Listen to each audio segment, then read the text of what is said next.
Recently, we've spoken a bit about the importance of letting go and relinquishment in the spiritual life.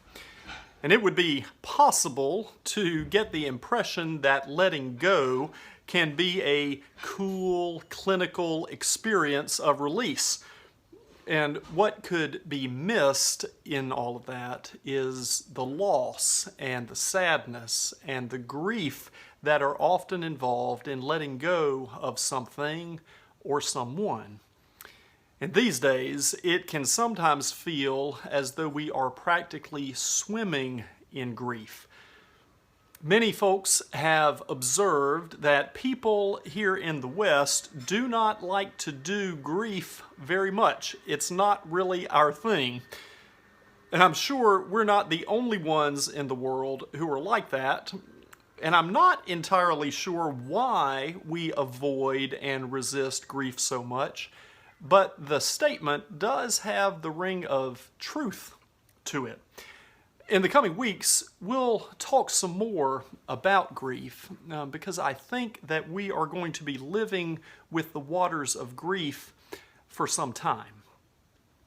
Here, I want to give a shout out to Mary Sherlock Martin, my high school health and wellness teacher, who first introduced me to Elizabeth Kubler-Ross's 5 stages of death and dying, grief and grieving. Ms. Sherlock taught us to remember these stages with the acronym DABDA, D-A-B-D-A. Maybe some of you learned it this way too. When we experience a loss of some kind, we may first deny that any loss is happening. Then we may become angry that loss has come to us. We may then begin to bargain or negotiate with someone, to bargain with some other person or with the universe or with God, to try and bargain our way out and make the loss go away. And when none of those strategies work, we may sink into a depression or a great sadness. And at some point, we begin to accept and integrate the loss into our understanding of ourselves and the world. Denial, anger, bargaining, depression, acceptance. David Kessler, who worked with Elizabeth Kubler-Ross, has recently written that there is a 6th important stage of grief, which is to find some meaning in, with, or through the loss.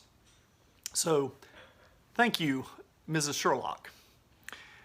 With our recent decision here at Lewinsville to suspend our indoor, in-person worship at least until the end of the calendar year, barring some major development with respect to the virus, I've realized that I'm going through something like the grief process with this, because the thought of not worshiping with each other in the church sanctuary, especially during Christmas, makes me very, very sad, even while I believe it is the right decision for our congregation.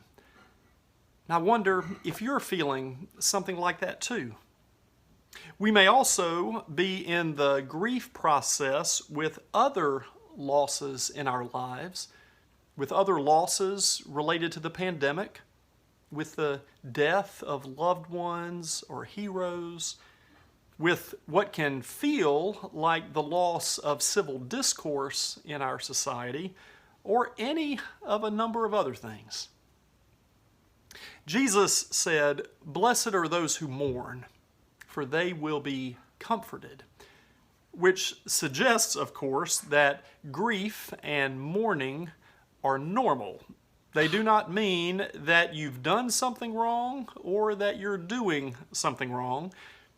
And it suggests that when entered into, grief can be comforted.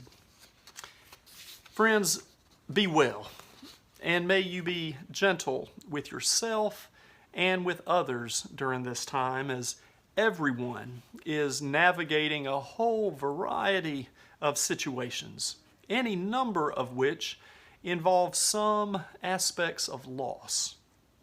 Grief and mourning are normal during times like these, and God's presence will be with us to provide comfort.